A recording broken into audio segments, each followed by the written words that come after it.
Exatamente às 5h11 da manhã de 18 de outubro de 2025, o Mar Negro estava cristalino e calmo ao largo de uma costa que acordava relutantemente com as luzes amarelas nos quebra-mares e o cheiro de diesel frio. Àquela hora, no nível da ondulação, uma cadeia de drones de superfície e aéreos saltava de sombra em sombra, seguindo a linha invisível que separava as águas costeiras das abertas. O vento estava fraco e o eco dos faróis do porto flutuava como um metrônomo distante.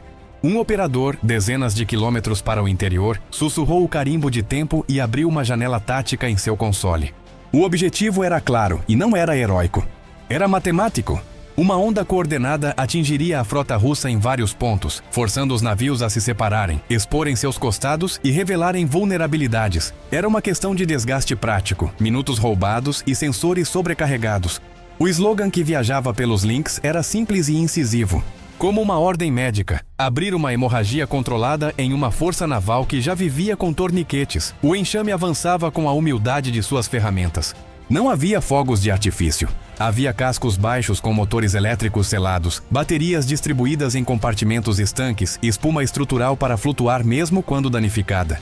Havia quadricópteros de médio porte com cardãs de 3 eixos e câmeras térmicas que liam o aço como alguém apalpando um músculo tenso.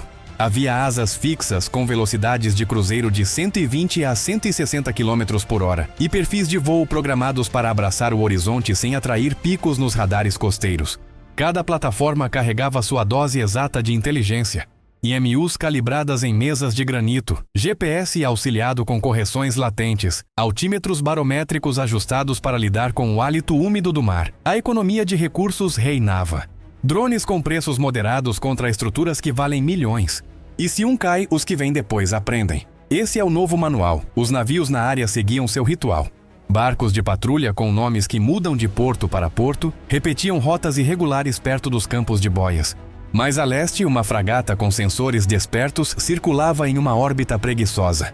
Nas amarras, 2 unidades de logística aguardavam instruções com um convés sonolento, holofotes apontados para o nada, marinheiros engajados em uma rotina de listas e café. Nada naquela imagem alertava para o que estava por vir, porque nada naquele quadro foi projetado para cheirar o silêncio coordenado. A defesa que olha para o céu com mísseis espera mísseis, não pequenas lâminas que deslizam abaixo de seu campo de visão.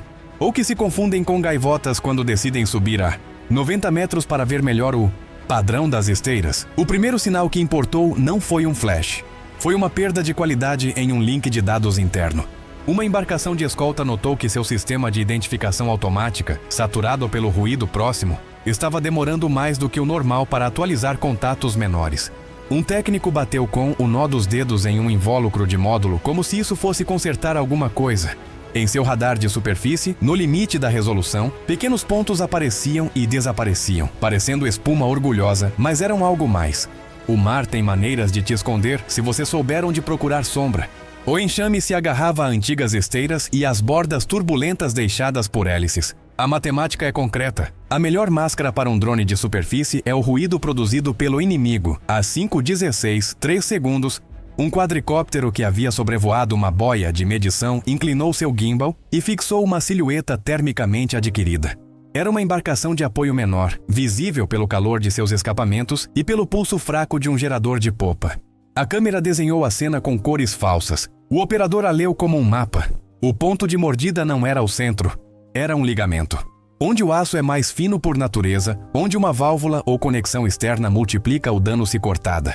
A plataforma transmitiu as coordenadas para um drone de superfície que se aproximava em uma diagonal limpa, com sua antena interna levantando e abaixando a cabeça alguns centímetros para encontrar o horizonte de rádio sem trair sua presença. Uma frase breve e nada épica deu início à sequência. Empurre agora. O golpe não foi cinematográfico.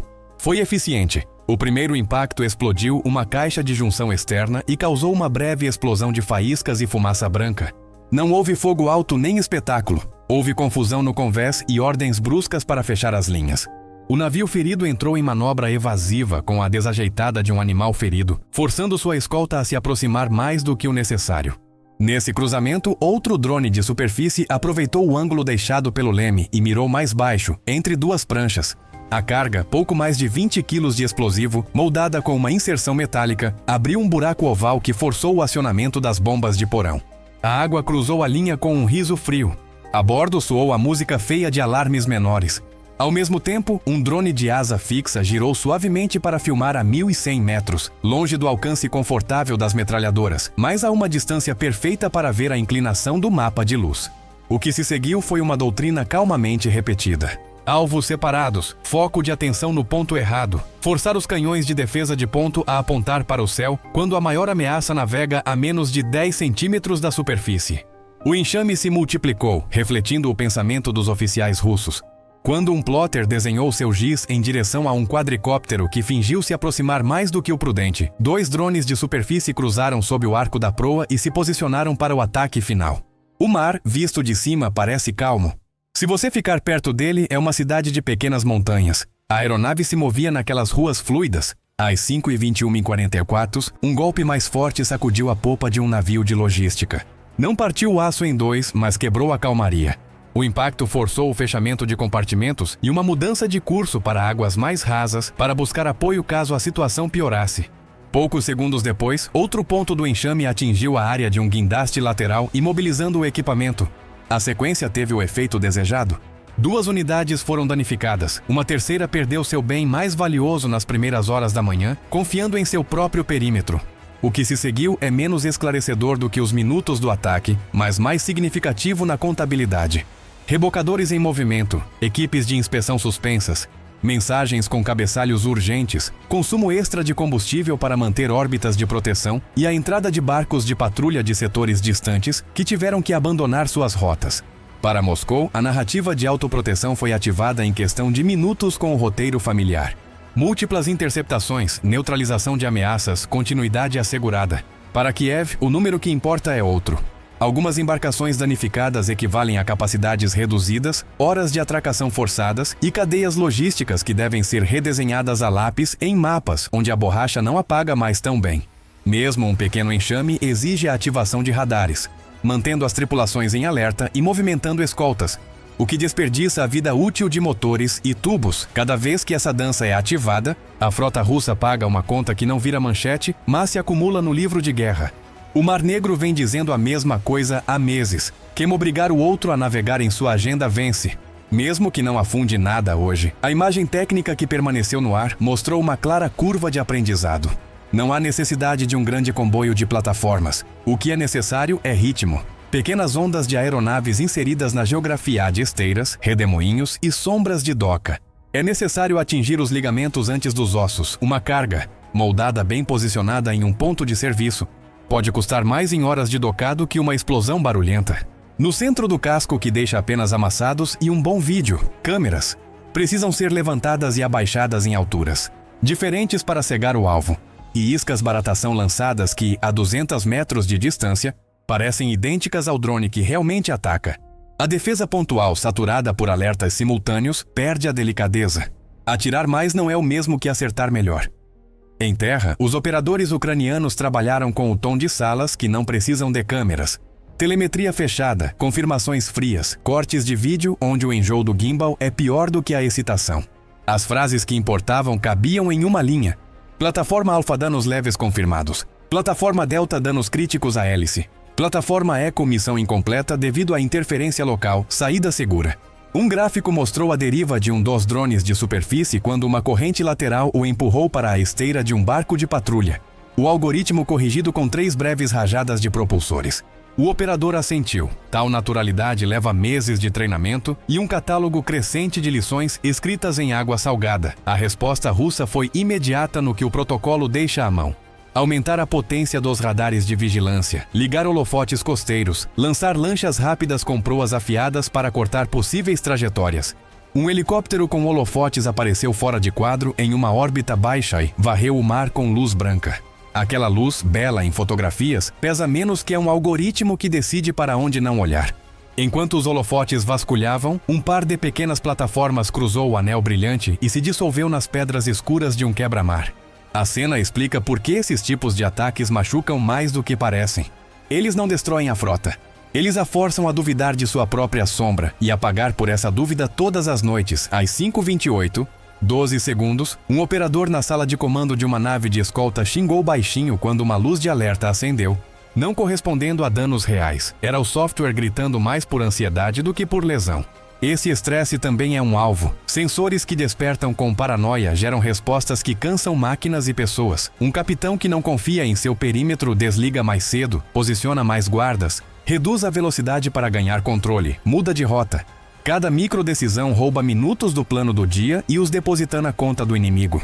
O enxame havia ganhado tempo, e tempo no mar significa combustível, moral e cronogramas de manutenção. Quando o sol apareceu em uma linha laranja que fazia a espuma brilhar, o cenário já havia mudado. 2 navios danificados trabalhavam para fechar ferimentos e recuperar funções. Não foram perdas totais, mas foram perdas contábeis.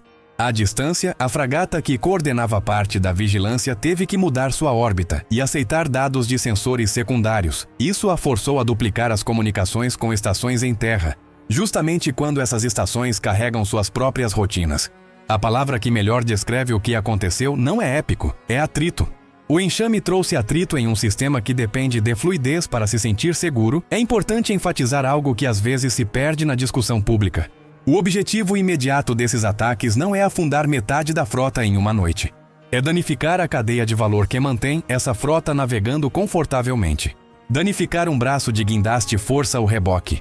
Danificar uma caixa elétrica causa mais cortes de energia do que o necessário. Danificar a superfície abaixo da linha d'água força a entrada em uma doca seca e a realização de inspeções que levam dias. Nada disso aparece em uma foto esfumaçada. Tudo isso aparece em um relatório de logística pesada. E quando o Mar Negro serve como uma artéria para o lançamento de mísseis em direção às cidades, cada noite de manutenção obrigatória é uma noite com menos opções ou maior risco para o atirador. Operadores ucranianos observaram lições cruas. O ângulo de entrada mais eficiente contra uma caixa externa não foi o planejado. Foi o que abriu a esteira de um barco de patrulha que chegou atrasado. Um sensor barométrico precisava ser recalibrado quando a pressão mudava devido a uma tempestade distante. Um algoritmo de evasão teve que esperar meio segundo a mais antes de executar uma curva em S para evitar o corte de energia da antena interna. O que aconteceu em seguida deixou todos em choque. Inscreva-se para acompanhar cada momento deste confronto.